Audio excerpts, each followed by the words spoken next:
No, cheersing? I wasn't Cheers, expecting Nelly. it. Cheers. So I obviously learned so much about fitness, about nutrition. I had to really watch what I was eating because you have to make weight. Now the fight didn't happen because of COVID, and to be honest, I'm delighted. Could you imagine Disclaimer, me the fight fighting? didn't happen. Didn't happen. With all the pain that we and like me, I hate saying the pain that I have gone through. I always like to say we because it's not even just my family, friends. Like it was everyone that has suffered.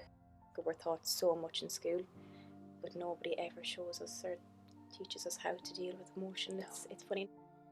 Welcome to P&P, the Partners in Positivity podcast, where Aisling Burnett and myself, Sarah Harty, warriors of EBP, SBP, DHBs, that's emotionally bulletproof, spiritually bulletproof, divine human beings, aim to wake up and shake up the nation, that's you, through positivity, humour and shared wisdom. Today on the Irish and international stage of our P&P podcast, we have a beautiful, unique and supreme Celtic Irish goddess with us, who goes by the name of Leah Cull. You might know her from social media. She's got a lot of press coverage over the last couple of years for really, really important messages about positive mental health and how we can build a better mental health service. Fair play to her. So we are so delighted to have her here today on our Positive podcast to share some of her wisdom and insights. And most recently, a great thing that has happened in her life is she set up her own business called Leah Cull Coaching, and no better woman to be delivering development to people in mental health, nutrition, sport, lots of different things. She's also a sheep farmer. I delighted you mentioned that. Thank you. That's very important. That's one of my favourite things on your page. I love it. Thanks. She's also a sheep farmer from North Roscommon. Very Love well your done. accent and everything. And on top of that, she's also a student of a bachelor's in counselling and psychotherapy. Yeah. She's en route to becoming a few years ahead of me. a counsellor. I started it, Gorgeous. So welcome, Leah. Thanks so much for travelling all the way down to Leash. Guys, up Leash, I love it. I was saying, actually, it was so funny. I did a skydive last week in Edenderry, and I remember my skydive instructor was like, "There's Port Darlington," or whatever. And here I am now. I was like, I've never been there. And now I'm here. That's amazing. Yeah, I still have to do that myself. So I can't wait. Thank you so much for having me. Honestly, I've had a great day so far. I'll never get There was home. a big lead up to this. Yeah. Finally made it to Leash. Yeah, buzzing. Yeah. So no, thank you so Brilliant. much. How was the skydive actually? For out of your Amazing. comfort zone activity, my like? God. Yeah, we did. It was actually another charity event for my cousin, for two cancer charities actually in the West. It was amazing. Now I am an adrenaline junkie anyway, but like it was 10 times better than what I even thought. Like, and it was so funny when we were going up on the plane. I was like, surely we're up high enough, but we kept going, but I would do it again in a heartbeat. It was so much fun. You don't even have time to worry. It's kind of like just throw me out. You're up and gone. Yeah. Were you attached to somebody? Oh yeah. Yeah, you can actually go back and do I think the second one you can do a solo one. Mm-hmm. And because my instructor was like, you'll be able to do a solo one now the next time. Now maybe I misheard him, but I still don't know how I'd feel about jumping out on my own. I'd definitely miss the cord or whatever. But I mean, it's just an out-of-body experience. Like, it is class. Like, loved it. Yeah, highly recommend. I'm sure it's only up the road here, so yeah. Well done. That's on my list so long. You're inspiring me again now. An activity we could do together, guys, someday. Wouldn't it be such crap? I'm so not doing it. You can record it. Yeah, I'll record. Yeah. Oh, such a buzz, honestly. Yeah. It must be so freeing. Oh, so freeing. And it's just, them, I'm probably saying, here's the start of me getting airy-fairy, but like, them kind of moments in life, you're like, oh, this is worth it. Like, it was just amazing. And to be able to do it, my cousins, my family as well, it was class. So, yeah, once in a lifetime. My cousin's fiance in Australia, actually, he's Irish, she's Scottish. and he does what you were just saying there, the base jumping, like jumping out himself. yeah, base jumping. Oh, he's actually crazy. He Yeah. just be jumping off everything, Yeah, like yeah. 'Cause buildings my and guy, all. the guy that I was with, was saying that he does go to Leitrim. He's from Dublin, but he says he goes to Leitrim all the time to just jump off mountains. I was like, oh my god, I'd love to see it. I don't know if I'd be able to do it myself, but yeah, you'd have to be a real adrenaline junkie. It is cool. That's someone that got hooked on it. Yeah, Like yeah. And it brings you back to that feeling of aliveness. Yeah, Like yeah, I'm alive. absolutely, I'm Wow. alive, and it's just, yeah, it is like an out of body experience. Like it's class. Highly recommend. Cannot wait. Yeah. So Leah, let's chat you. Let's go. How is the sheep farm? I'm actually so happy you brought that up because the sheep is very important to me if you hadn't noticed. But yeah, the sheep are good. Have our rams put in now, so they'll be lambing in. We'll hopefully have lambs in like April. But the farm, like, I had actually planned to sell that farm when I came home from Australia. For many reasons, I just believed that it was cursed, and I'm sure we'll get into that afterwards. And I kind of, obviously, it's just me and my brother, and he's only 15, and I didn't want him to be stressing about it. But we've actually turned it into such a positive place now. It's fantastic, and like, to be honest, I probably, when I was younger, was a bit snotty towards farming. I was nearly like, I probably was a lot girlier back then. I kind of never really wanted to get too dirty. Whereas now, yeah, I mean, you come home in the middle of a lockdown and every townie or city person wants land, just so they can walk around because there was nowhere to go during lockdown. So I suppose it made me really appreciate it. And just, yeah, the power in being outside with animals. Like when I'm up working with my brother, like I'll turn off my internet and just get stuck in. And as I said, the power of being outside and not caring about being covered in crap is huge. So it has done wonders for me and my brother. Like we actually, it does be stressful, like, but it's worth it. The pros, outweigh the cons. So yeah, it's good. Was that something that was in your family for years, the farm? Yeah. So we grew up on it, and we always farmed. With my whole family always farmed. So obviously it was my dad's, and then was my brother's, James, and then I suppose after James passed away, obviously my mum was like, "Sorry, Leah, but this isn't a choice here. It has to be yours," kind of thing. Not that that's.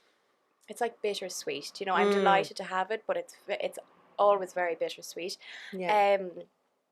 So me and my brother were kind of like, right, will we sell it? Will we get rid of it? And to be honest, if we sold it, just goes to show, like, money is nothing. Because if we sold it, I remember pricing it, and it was big money, like. But I think me and my brother realised, like, money is not worth your mental health, and there is not a hope in hell that we would sell it now for any money in the world. So yeah, there's so many positive aspects to farming and nature. Yeah. As long as you don't let it overly stress you out, because it is stressful. There's a lot to it. There's a lot of paperwork to it and all that sort of stuff. But as I said, the pros outweigh the cons, and like we honestly, when we're doing stuff with the sheep, we always try and like make it a big day out. So we'll bring, like, my friend Sarah, who you just met, and Sharon, and a few of my friends who are so super girly, like, would have fake nails on and everything, and then stuck in the middle of all these sheep. I mean, it's absolutely priceless. And then I do bring up my little cousins and stuff, and like, it's just wholesome.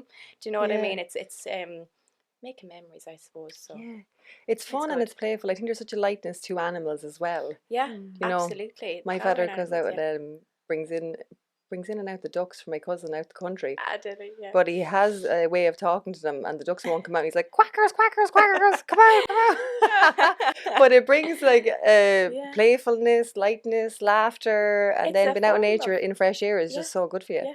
It's like a form of protection or perfection, really, like, nearly like babies, because there's like, animals don't judge you, that kind of way. So yeah, there's power in them. I have a pet, one pet called Paddy. I don't know if you've ever seen pictures of Paddy. He is like a dog, but we have him spoiled.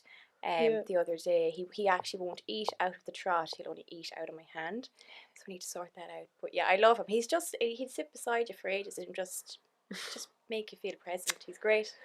And you're bringing that presence back into your coaching business. Hopefully. Yes, you are. Yes. Please God. Please God. Yeah. Yeah. So tell us, what is Leah Cull Coaching? I know there's different types of coaching on offer to people around the world. What's your what are you doing with your niche? Yeah. So I suppose there's no short answer to where it came from or how it came about. So yeah, I'll start from the start, but I'll try and go fast enough. But yeah, so 7.5, nearly probably going on 8 years ago, my dad passed away, and then 2 years ago my brother passed away. The both of them took their own life. So it has been a roller coaster ride of just every sort of emotion that comes with grief, up and down. I think after my dad died, I was 18, and I went through the motions, went through, a serious amount of denial, which is so normal.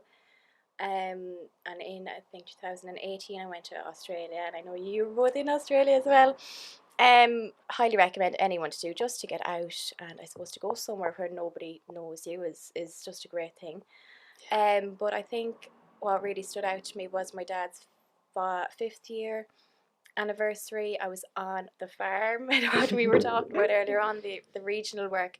But I loved my regional work. Now look, I'm such a farmer. I love being outside and driving machines and everything. But I was lucky. I had a good job. I was just driving a loader, and but it was a lot of time to myself. I was doing 12-hour shifts in a machine. I was always on my own, which was nearly like a make or break kind of time for me, because I knew that it was coming up to my dad's 5th year anniversary, and I wasn't with my family. But I remember at that time being very, it's not that I had healed, but it was nearly like I felt like I was in a very mentally good place, and it had taken me them 5 years to really get there. And it was kind of like, I could breathe, and I was very present, felt very carefree, felt like I had nearly a really good relationship with the universe. And I'm sure you get what I mean by that. Like, I know sometimes people would roll their eyes to heaven by me saying that, but if you're anyway spiritual at all, you know what I mean. So that was that. And then after my regional work, I went and travelled a bit of Asia, like I did, Singapore and Thailand on my own. And that, like, I honestly reached a new level of happiness when I was there that I had never reached before. And I just remember being so emotional. Again, I was on my own, but I think you need to do a lot of them sort of things on your own. I just remember I was training, and I just remember thinking, oh my God, like, it's worth it. Not what happened with my dad, but the pain. This happiness that I was feeling, it was completely overweighing the pain that I had felt. And I was like, okay, I have reached this higher level, and blah blah blah. So yeah, and I was really, just as I said to you earlier on, I nearly felt like I was mentally invincible. And I know this probably a silly thing to say, because nobody is mentally invincible, but honestly, I was just in that state of mind where I was so calm, and I was just happy. I was content is probably the better word. And then in and around that time, so that was probably June, July 2019, I knew that my brother was kind of going downhill a bit, but probably not to the extent that what he was. So me being, obviously I was like, will I go home? Want to go home? If I go home, I'll make him feel worse. And he was like, God, no, don't come home. Enjoy yourself. And I think, as I said, I'm very spiritual. Every wish that I had was just make my brother better. I went to monks. I asked him, I was like, just make him better. Every 11/11 wish, I visualized him having kids, and I honestly thought that he would be fine, because I was like, there's no way this can happen again. But yeah, August 2019, I had just came back to Sydney. I think it was in Sydney about 2 weeks, and yeah, I was in Bondi, and yeah, I got the phone call that he was gone as well. So that them 5 years of building up so much strength gone, like, and I just hadn't a clue anymore. I was very angry, and still am very angry. And I think what I've learned is it's totally normal to be angry. Let yourself be bitter. But yeah, so that happened, unfortunately. So I came home, obviously, in August 2019, and at his funeral, all that sort of jazz. Now, I then went back to Australia in October, or November, which some people might think, God, that was so selfish. But my mum and my brother wanted me to go back. I had a couple of months left on my visa, and they came out to me for Christmas, because I was very, you know, I really didn't want them at home for Christmas, so they came over. Which was great. So that was Christmas 2019. Oh yeah, just before that, that's when I made my video. I made my video, I think, the 1st of November. You know, just explaining my frustrations within the mental health system, because, you know, both my dad and my brother had bad experiences, and, you know, as I always say, like, I never blamed somebody or wanted to specifically blame someone for their death. It's just, I'll never know. And I think we're hearing far too much bad experiences within the mental health system. So I suppose I just wanted it to be seen and heard, and it was. But, you know, we still have a lot of work to do, which we'll get to again. But so that was Christmas. Then Mum and Brian were over, and then so yeah, that was a very, you know, heavy time in my life. You know, I didn't know I was after coming back, but I was still grieving very, very much. So I then started to take my fitness and all that sort of jazz very, very seriously. Now, I'd always go to the gym and that sort of stuff, but over there, like, I was playing my football, and I joined this gym that holds the Wim to Warrior program. Have you ever heard of Wim to Warrior? Wim Hof? No, Wim, actually, we'll talk about him. I'm a Roscommon version of Wim Hof. No, Wim to Warrior, it's called. It's a 20-week. Wim to Warrior. Yeah. Yeah. So that and it came up as an ad on my Facebook page, and I used to always think that it was only in New Zealand. I don't know why, but it's actually worldwide. But it's a 20-week MMA program where you start from scratch and you train, and then you have an amateur fight at the end of it. Now, I'm obsessed with MMA just to watch it. So I was kind of like, do I really want to do this now? And I just remember being like, okay, it's a sign. It came up as an ad on my Facebook page. I was living right beside the gym that was hosting it. So I was like, you know what, I'll do it. And honestly, guys, it was the making of me. I was training 5 times a week at 5 a.m. So I obviously learned so much about fitness, about nutrition. You know, I had to really watch what I was eating, because you have to make weight. Now, the fight didn't happen because of COVID, and to be honest, I'm delighted. Could you imagine me the fight fighting? didn't happen. It didn't happen. I was waiting for that. Yeah. Could you imagine? No. Like, I was obviously in such a focused state of mind, because I don't think I'd be able for it right now. I love training it, but I'm not like, I wouldn't be able to fight someone. But anyway, I was like, I definitely wouldn't sign up to that, because I wouldn't do the fight. But then you're like, nah, the fight didn't happen. Great. So yeah, it was all about the training for me. So yeah, I suppose it was so eye-opening, because it was like I had seen it as nearly a form of therapy more than just working out for an aesthetic reason. Like, this saved me. And I always say, like, my coaches and everything, we had life coaches in it. My head coach, Mick, was probably the best therapist I've ever had in my life. Good old Mick. Oh, I love him so much. Like, he was Scottish as well, so we had this Irish-Scottish kind of bond, which was great. Yeah. 2 solid Celtic supporters. But he, honestly, and I was just like amazed with how we used to do these workouts on a Friday called effed up Fridays. I don't want to curse, but you know what I mean. And they were exactly what they sound like. They were just like a million reps of everything, and me getting sick and everything. It was just very, very heavy, but it would nearly bring you into that dark place. Do you ever hear about, like, athletes talking about that dark place that they were going into? Not that we were athletes or anything, but, you know, we were training like them. And it's like I'd nearly go into a form of panic attack, and he'd be able to calm me down. Wow. And I'd cry and everything. Putting your body fully to the test. 100%. So I was like, this really is therapy, and it was the making of me. So then I came home in August last year. I was always coming home. I just wanted to finish off my visa or whatever. But can I ask you about the MMA challenge first? Yeah, of course. Just before we move on, would you say, I know you're saying it's a form of therapy, is it because of the type of training, the coaching that you had, or would you also say it's because you had like a constant focus, like a purpose over a certain period of time as well?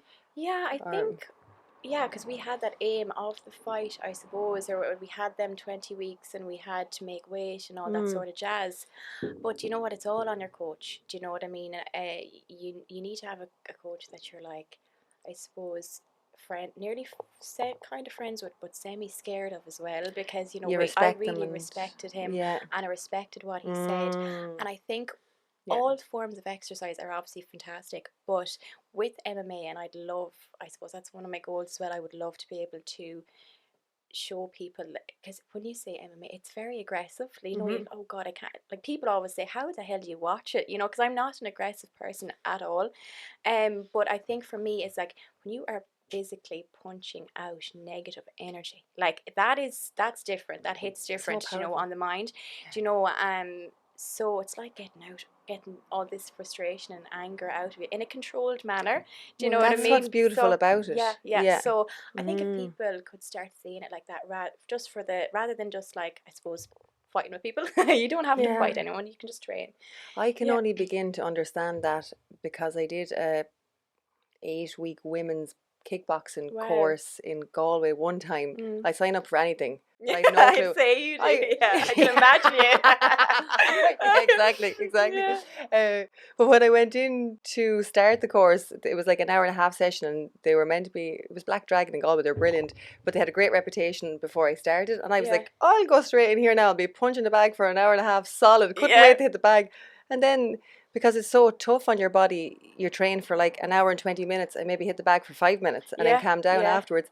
But I remember myself, my friend, she was working, doing intensive research projects, and she was like punching out all of her assignments, like, you know, and the stress she had during the week. And I was like, this happened, that happened, I'll punch this out. And I was like, it was the first time I seen for myself and experienced it that actually is so helpful. So powerful. For releasing anger in a controlled way, like what you just said. That's brilliant. Exactly. So life changing, honestly. So and then I came home last August, as I said. I was always coming home, but I suppose I was always kind of like, I'll probably go back to Australia. I kept saying that to myself because like I was very happy there. I had a dream life. Do you know what I mean? I loved it. But then again, my mum, my brother are here, so they're number one. So I came home and I kind of Christmas, January, we were still in lockdown, very, very heavy time for everyone. You know, it really was. There's so much uncertainty and like what's going on, and so I kind of came to the conclusion. I said to myself one night, Leah, you need to stop romanticising this idea of going back to Australia. It's not going to happen right now. So then I kind of, I'll never forget it. It was actually one night I nearly feel like it was like a spiritual awakening I had because I didn't sleep. It was like, but I was like, I was all excited and stuff. I just asked myself, what do you want? Like, what do you want in life? You know, cut money, doesn't affect money, affect everything else. That, you know, what do you want to do? And I was like, I just want to help people some way or another. So then I was like, right, my dream job the last couple of years was always to be, I'd love to be a counsellor. I always said that, but I was like, will I sit still long enough to do that many years in college? Probably not. But then I was like, that's where the lockdown is actually, you know, benefiting me because like this is the perfect time. So in January I applied for my counselling and psychotherapy and I got into it. Congratulations. Then I was like, thank you. But then I was like, right, what can I do right now? Like, so obviously I had all this kind of experience with my training and all that sort of stuff. So I was like, I'll try and incorporate or combine like my fitness, nutrition, life coaching, which I had done with James Martin. He's from Carrick. It's actually thanks to him that all of this that life coaching course opened a lot of doors. Probably opened my mind as well. So I did that with him. Then I did a sports psychology course just for my own kind of understanding and self-development, and then I did my nutrition for weight management and athletic performance that I still have 2 weeks of, and then my fitness should be finished on Friday. So all year I just wanted to get these certain qualifications underneath my belt and stuff, and I can't believe that it's November now. Like, you know, I started all that in January, and you know, I am not a laptop person. I hate, like, I need to be outside. I get very fidgety. But so this year it was very dark. You know, it's very, as I said, I am quite introverted, but being alone on the laptop with this vision that I had, and I couldn't I couldn't, like, I had, not that I had loads of people to help me, but no one really understood what I was getting at, and I was kind of, I kept it to myself for such a long time. I knew the vision that I had and what I wanted to do, but it's only obviously since I brought out my page there the other week that people kind of understand it now, and now I'm so lucky I have my cousin Johnny as well, who is like all into websites and all that sort of stuff. He's nearly like my business mentor. Yeah. He keeps me accountable. He's like, what are you doing today? This, that, and the other. Have you this He's done? your manager. So he's good. And my cousin Megan, then she's into all her media. So I'm very, very lucky. So yeah, basically then that is how Leah Cull Coaching came about. I was like, right, hopefully in the new year I have like these kind of programs done out, 4-week programs, and they're just like, they're not mad weight loss programs or anything like that. I'm just going to show you, I suppose, how to implement simple changes into your life that, you know, are really, really beneficial, like with your nutrition, with your fitness, and with, I suppose, just your day-to-day life. I think the fitness industry itself is very overcomplicated when it doesn't really have to be. Yeah. So yeah, that's the gist of it anyway. I hope that makes sense, and I suppose it's a very long-winded answer as to where it came from, and sometimes I don't bring it up, but I think it's important that people know where it came from. It wasn't just a split idea. These are all the things that really helped me, and yeah, Wow. that's it. What a journey. I love what you said about like really punching or expressing that negative emotion out. Because I'm thinking about the what are you laughing at? I don't know what's coming. You know, Abraham Hicks has an emotional scale, and number 1 is like when you're absolutely loving life, and then number 22 or 23 is depression, despair, everything. Underneath, like even with depression and everything, like there's so much anger, like suppressed and fueled beneath that, like so I think like even if people are depressed, like there's just so much in them that they do need to get out, and some people store that for years and years and years. So it's really positive that you were able to actually get rid of it. Yeah. There's a lady's video that I watched, I don't know, a million times on the TED Talk channel. Okay. Called Jill Bolt Taylor. I don't even know what the name of it is now, but I think she only has one video, but she's a brain scientist, and she wanted to become a brain scientist because her brother had schizophrenia. She had a brain hemorrhage, but she was conscious in it happening, and she was a brain scientist, so she knew what was happening with her brain as it was happening. But her message, her story, and the information you get from it is beautiful from watching the TED Talk. But she said that she definitely took that path because her brother was schizophrenia, and she couldn't understand him and he couldn't understand her. Would you say that your decision to go into counselling or psychotherapy came from your experience with your brother and your father, or was it something that you had thought about previous to that? Do you know what? No, it has come from the loss and the grief. I suppose I was always that type of person. When I came out of school, I didn't rightly know what I wanted to do. And looking back at it now, I'm so thankful that I didn't just, you know, I did a few courses and stuff, but I'm so happy that I didn't jump into anything, because right now, like, I am so confident that this is what I want to do. And you know, when you just know, it's lovely. Like, it's stressful and it's expensive and all that sort of jazz, but like I am really looking forward to it. So it has came from there, and I suppose in a way it's probably for selfish reasons as well, and I don't know if selfish is the right word, but I do feel like if I can help even one person, like, then that is healing for me. That's a bit of closure for myself. So yeah, that's where I'm at now. And why, could you uncover that for me a little bit, why that would be healing for you in a way? If I suppose with all the pain that we, and like me, I hate saying the pain that I have gone through. I always like to say we, because it's not even just my family, friends, like, you know, it was everyone that has suffered. But for everything that we have gone through, and not that anything will make it better, nothing will justify it, and you can't take anything positive out of it, but it's happened now, you know, and that's the reality now. We can't go back now, unfortunately. So I'm kind of like, if I can help someone, like, I'd love to be a grief counsellor. Like, if all comes out, if I specialised in something, I'd love to be a grief counsellor. And yeah, just for me, if I felt myself that, okay, I really feel like I helped that person, um, or even like this, even just speaking out, you know, we did say earlier on, I am a bit funny with like even talking sometimes, because there's this kind of side to me that wants to be very open about what happened, because telling your story does help, but then there is this other side of me that wants to run away, hide, and delete my social media. So I suppose it makes it worth it for me when people say, oh, I could really connect with you on your story, this, that, and the other. I suppose when I am hopefully a qualified counsellor, if I'm able to help people, then it just makes it a little less bitter, a little less bitter. Yeah, That's gorgeous.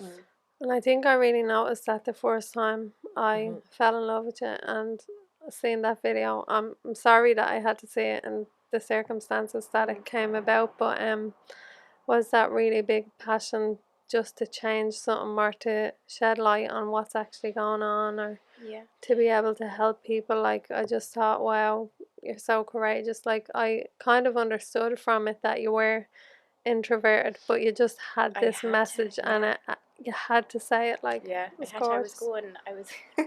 like, thinking back at it now, the state of mind that I was in was just loopy, which is totally fair enough. I wasn't meant to be okay at that stage, but I remember like walking around the house and actually talking to myself as if I was talking to the health minister or whatever. So I was like, I need to voice this somewhere, I'm going to go mad. So that's what happened. But yeah, as I said, it's funny with social media and stuff like that. I do have a lot to say under the topic and stuff like that, but sometimes I'm kind of like, oh, I don't want to be out there. But so yeah, things like this, and anyone, like the contacts that I have made from speaking about it, even you two can be here today. Yeah, I feel like we're besties. I'll be down and pour down even more time. But yeah, it makes it so worth it. Really does make it so worth it. So yeah, that's where I think the greatest impact is made, when you have that depth of will to do it. You've been willed to do it because of your circumstances or experience in life, and then it comes from a place of passion for change, and they're the people that we want to hear speak. And I think that would be a reason why you got such traction at that time, because it was honest and it was authentic, and you were emotional, and you've a right to be emotional. Absolutely. And I suppose it's a touchy subject as well. Like, it's not just me, it's not just my family. We've all been touched by suicide. I even hate the word, but anyway, but I think you can't sugarcoat this sort of stuff, and I think that's what a lot of not that I'll ever say any names, but government figures and all that sort of jazz were really sugarcoating a lot of things. So for me, it was like, just be real and be raw about it, and that it is the reality of what has happened and what is happening. So Be real and be raw.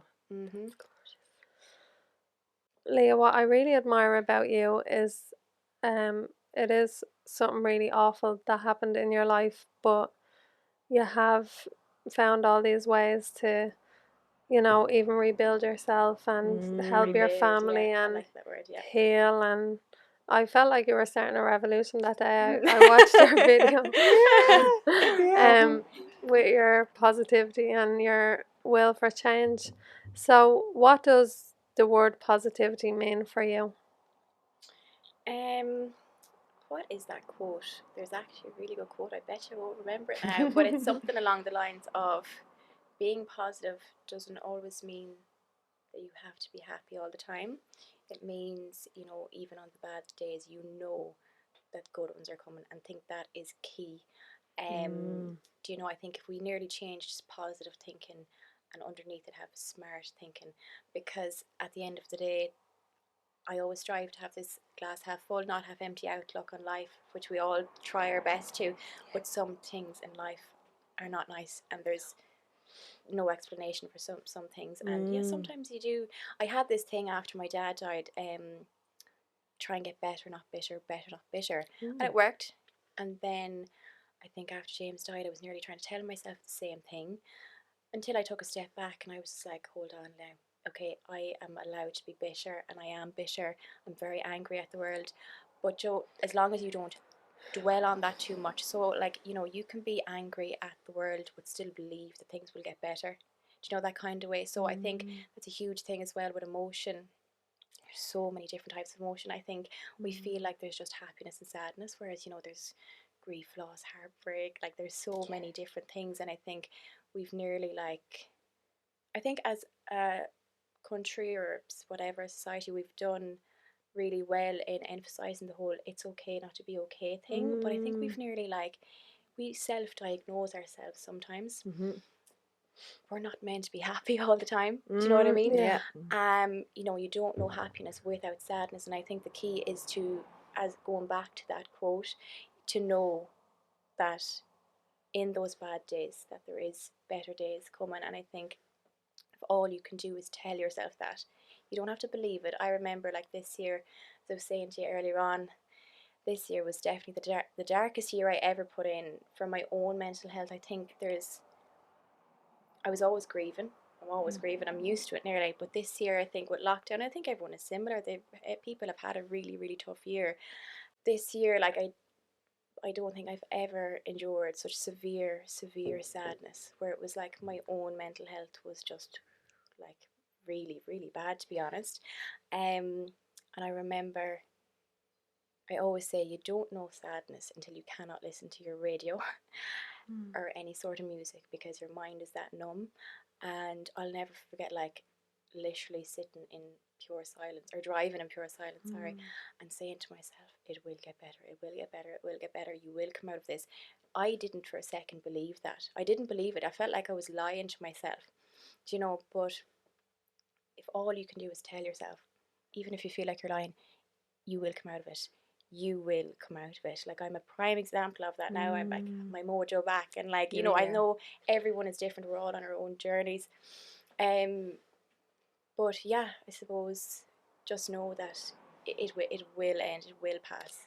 Yeah. So, Leah, I know you mentioned that you didn't actually cry for 10 months and then it all came. Yeah. So, do you want to kind of bring us through the importance of crying and Oh yeah, I am such a, like, I'm all about crying. I would, you know, there's sometimes people would get embarrassed about crying. I'm like, oh yes, bring on the tears. I know. Yeah. So when I came home, it's only actually now that I really am, thank God, back to myself, and I am very happy right now.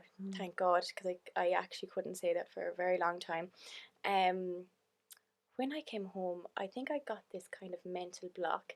And again, I know a lot of people went through it with lockdown. It was like so much uncertainty. Like, it was just a very emotionless time because we had nothing to look forward to. We didn't know what was going on. And I just felt like had no emotion. You know, as I said to you earlier on, like, I was at funerals, I was at, you know, I was full of pain, but it wasn't going anywhere. And, you know, I think, is it the Lumineers or Mumford and Sons have this line in one of their songs, and it's like, it's better to feel pain than nothing at all. Like, that sounds like just a very normal line of a song, but I remember being like, that's huge. I was like, why? It's like I was just numb. I had nothing, no desire to do anything or like anything like that. So I had this mental block that I didn't cry for 10 months. And my God, did I try my best to make myself cry. And I knew it was worrying me because I was like, I'm so full of pain and it's not going anywhere. What is going to happen to me? And I was like, I'm going to have some form of breakdown or something, or gradual breakdown, like something is going to happen to me. And then in May, just gone, my dad's anniversary was on, and actually excuse me, it was just maybe a week after that. And I'm sorry, you'll understand now why I'm kind of giggling, because I remember it so well, the first day that I cried after 10 months. I can't really, the way that I'm talking about this is so funny, but it will all make sense. My lamb died, right? Yeah. How trivial is that with everything we're talking about? But he was my favourite lamb. I loved him so much. But that day I had been at like a mental health conference in Manor Hamilton. Leitrim's Health as well. Really good day, but very, very sentimental, because one of the guys that were there, that he actually spoke the year before about my brother. He wrote an article in one of the newspapers about my brother, so it was very heavy. And then I got home, my lamb died, and I couldn't believe this, and like I just started bawling and crying. But look, it was never really about the lamb, it was everything else that came with it. But I just remember being like, oh my God, I'm crying. And I was like so full of pain, but I was nearly happy, because I knew that it was a form of healing. So yes, from May on, them couple of months, them summer months, I was very, very, very sad. But again, it was just me healing, because I came home. I moved out of home when I was 18. My family of 5 is now a family of 3, and I hadn't lived with my family since then. So I think a lot of things hit me when I came home. And obviously, not saying that traveling or going somewhere is running away from your problems. Like, wherever you go, there you are. You can't mentally run away from things. But obviously here at home is where the pain is. So I do think, I went through a lot this year. But coming back to how crying is so important, like it is a release. And you know the way sometimes when someone starts crying, you go to give them a hug and say, oh my God, don't cry. We need to change that. We Let's do. cry. We definitely do. Yeah. So big crier. So yeah. So I looked up the reasons why we cry, the benefits of it, and the physiological aspects. Yeah. I didn't do science in I school, so I'm like, never. No, I can never say that word, and it's always in college and stuff, and I'm like, that word. Yeah, that big word over there. Yeah. But it said that when you release tears, there's actually stress hormones in tears, and it's a buildup of stress in your body, and it's releasing through the tears, and there's 10 different other benefits, but that's what I picked up on when I read it. Yeah. So maybe some people get their anger out or their emotion out with a punching bag, but then some people need to cry, and both are equally valuable and good. Do both. Yeah. Do And both. Yeah. I have like the cry warning. Like, let's say like we're having a conversation. Like I'm like, and then something gets really emotional. Like earlier on when you start talking about your brother, I was like, oh my God, I'm gonna cry now. I think I'm gonna tell her I'm gonna cry. Then it actually didn't happen. But anyway, if it ever comes up in a conversation, like I'm chatting to someone and then I go, I'm actually gonna cry now, and then I start crying about 5 minutes later, and I'm like, oh my God, I've given that person a pure warning, as if it's like something like they need to be. It's like, oh God, it shouldn't be frowned upon. Natural thing. It's great to cry, like it really is. So, and I suppose I wouldn't have appreciated it so much had I not cried for, I was going to say 10 years, 10 months. Oh my God, have you felt like 10 years? Yeah, it did. So yeah. I'm so grateful for your happiness now. I'm so grateful for what you've gone through, but I'm most grateful that you're willing to sit here and express how you felt over the last couple of years. That's huge, and to do it publicly as well. Like our communications, our ability to speak is a huge resource. Yeah. We can do so much with one sentence, not to mind our whole story of our life. But thanks so much for your rawness, your vulnerability to share all of that. I cried a couple of times looking at your videos, like I recapped before this, and I actually had to tell myself, now if you need to cry, Sarah, watching Leah's story, you will. And I did twice. Like, I have a brother, I have a father, everyone can relate, and it's heart-wrenching. My story, it's everyone's. No. So thanks so much for that. Thank you. You're so easy to talk to, so thank you so much. I love it. So Leah, I'm so excited for your future, and seeing you live out this mission of yours, it's just gorgeous. Likewise. Thank you. What is the positive ripple effect you want to have on the world? Okay.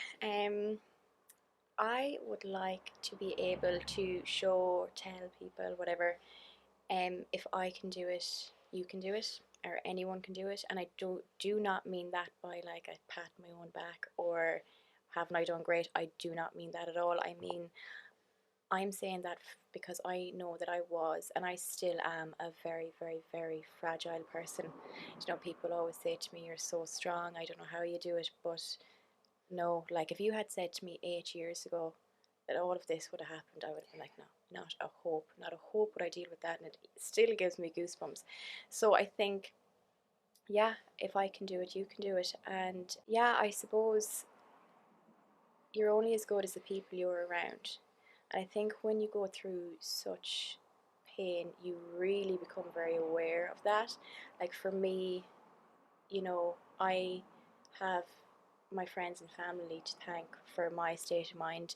They are second to none. And if anyone is listening to this, really, really look at your surroundings. What is surrounding you and who is surrounding you?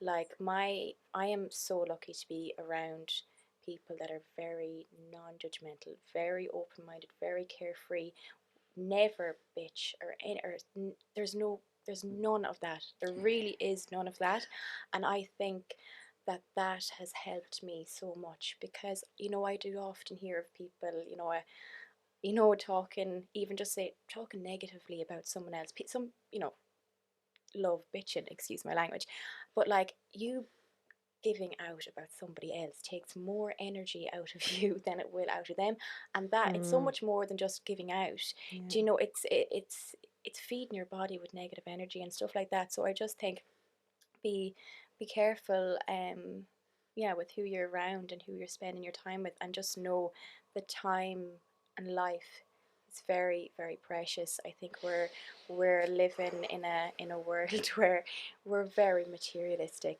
and we're kind of like told not to care.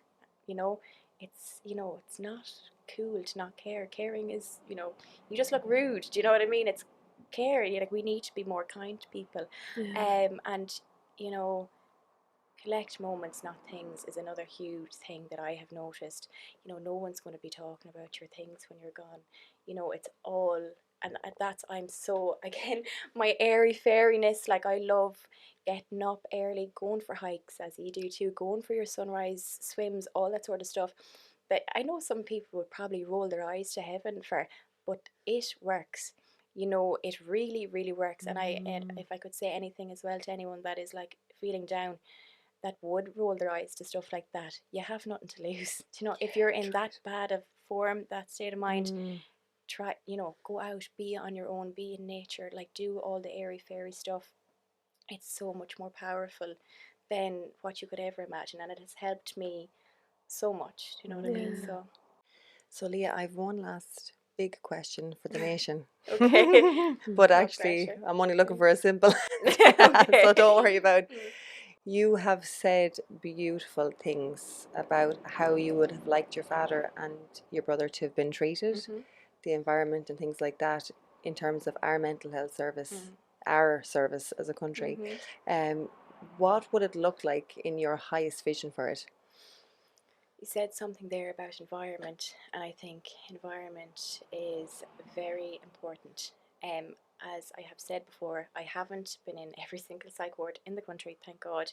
But I just know from hearing from different families and stuff like that, that we have a very outdated, I suppose, look to our mental health system. And we were talking about earlier on about colours, right? These sort of things sound so trivial, but like, why is everything grey?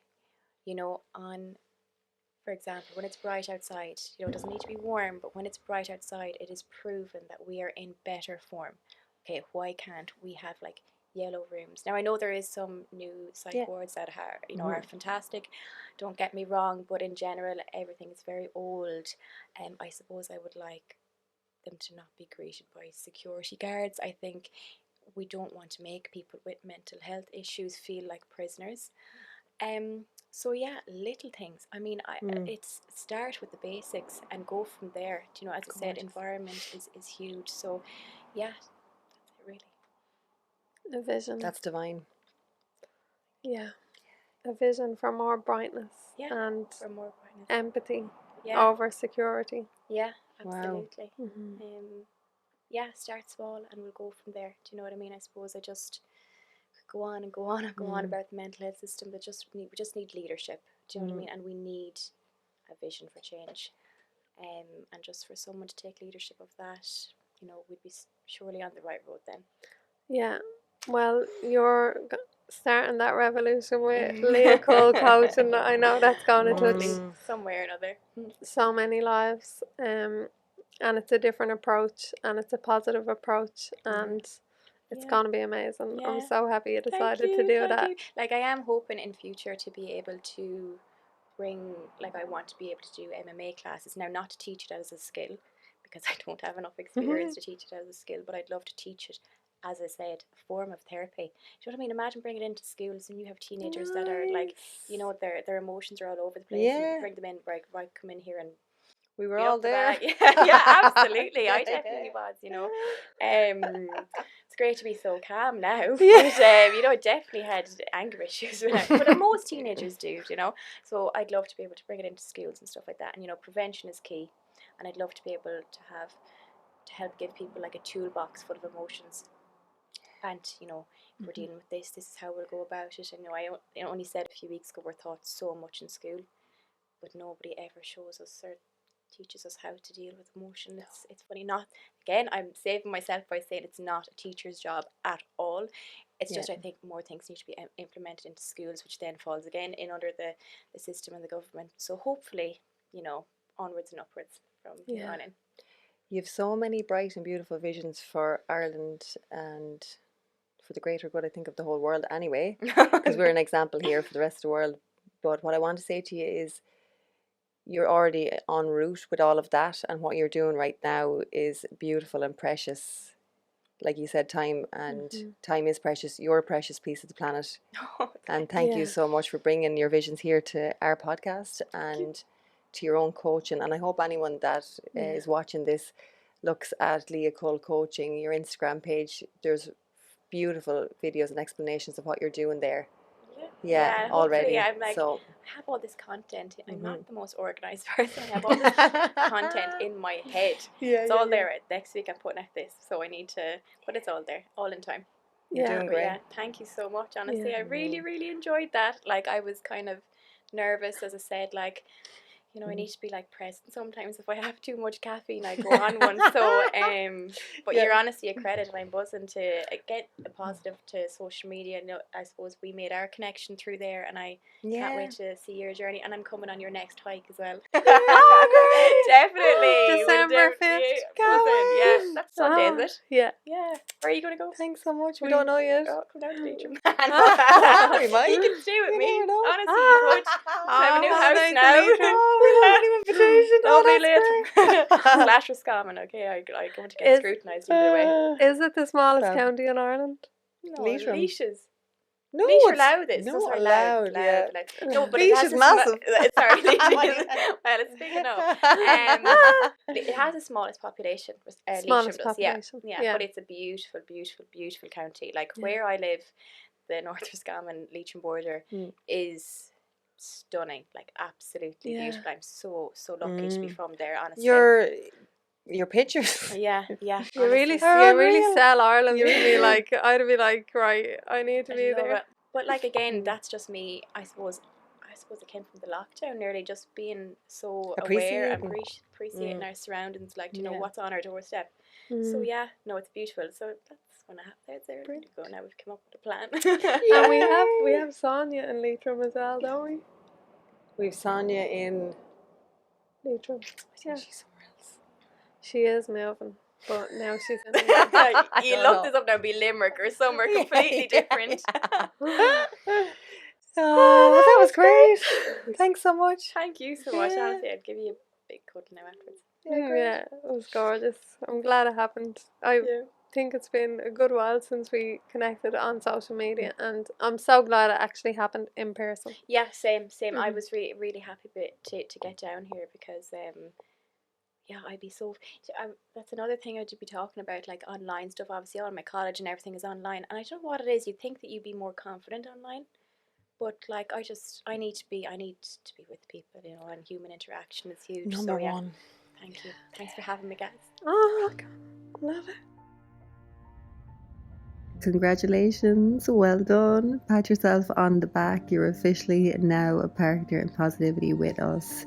If this is your first episode, we're so grateful. If this is your 40th episode, we're equally as grateful for your ears, for your heart, for taking this time out for yourself and committing to your own positive mental health journey. Our intention for this podcast is for you to feel a little bit better afterwards. So we hope you take some time now to check in with yourself. How did you feel before? How do you feel now? And we've definitely done our job if you feel a little bit better, and especially if you want to come back for more next week. If you do want to support us, we actually have a Ko-fi donation page. It's ko-fi.com/partners in positivity. We really value the work that we're doing. We know there's so much positive and negative in the world, and we want to contribute to people feeling their best. So we appreciate all of the donations we've had so far and welcome any more that are on the way. Thank you in advance. Also, if you got something of value from this and you want to share with friends or family to add to this trend of positivity in the world, we would love to be tagged in any posts on social media. You know where to find us. Other than that, guys, have an incredible week ahead, and we look forward to feeding you some more nourishment for that beautiful mind, that beautiful garden of yours next week.